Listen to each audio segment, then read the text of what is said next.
சித்தகுரு நித்யானந்தாயை நமः. ஓம் சித்தகுரு நித்யானந்தாயை நமः. ஓம் சித்தகுரு நித்யானந்தாயை நமः.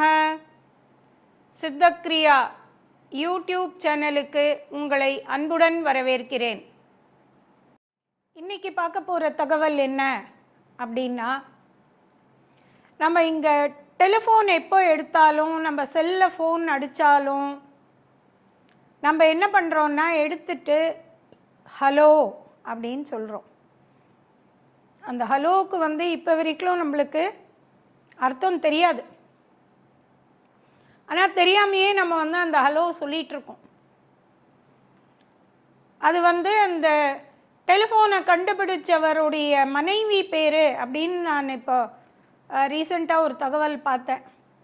அது உண்மையாக என்ன எனக்கு தெரியாது. ஆனால் ரீசெண்டாக அந்த மாதிரி ஒரு தகவல் பார்த்தேன். அவர் தன்னுடைய மனைவி பேர் தான் முதல்ல அது கேட்கணும் அப்படின்னுட்டு அவர் அதை ஹலோன்னு சொன்னார் அப்படின்னு, அது அவங்களுடைய பெயர் அப்படின்னு.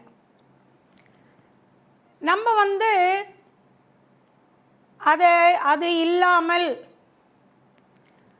ஒரு சுவாமியுடைய பேரை நம்ம உச்சாடனம் பண்ணுறத ஒரு ஒரு பழக்கமாக வச்சுக்கலாம் அப்படிங்கிறது என்னுடைய கருத்து.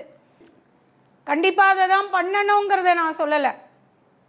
ராம் ராம் அப்படின்னு நம்ம சொல்கிறோம் அப்படின்னா, ராமருடைய பேரை ஒரு 2 தடவை சொல்கிறதுக்கான ஒரு பாக்கியம் நம்மளுக்கு கிடைக்குது.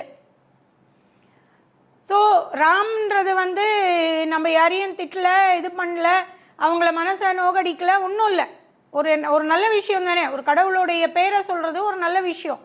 அப்போது நம்ம இதுக்கப்புறமா யாரெல்லாம் முடியுமோ, யாரெல்லாம் மாற்ற முடியுமோ, நம்ம பெருசாக எதையும் நீட்டி முழக்கி சொல்லாமல், ராமுங்கிறது சின்னதாக இருக்கிறதுனால ராம் ராம். சில பேர் ராதே கிருஷ்ணா சொல்லி நான் கேட்டிருக்கேன், சரணமையப்பா சொல்லி கேட்டிருக்கேன். இந்த மாதிரி ராம் ராமோ, ராதே கிருஷ்ணாவோ, சரணமையப்பாவோ, ஏதோ ஒன்று நாராயணா நாராயணானோ, வேறு ஏதாவது ஒன்று நம்ம சொல்லி பழகினால் சிறப்பாக இருக்கும் அப்படிங்கிறது ஒரு தாழ்மையான கருத்து. அவ்வளோதான்.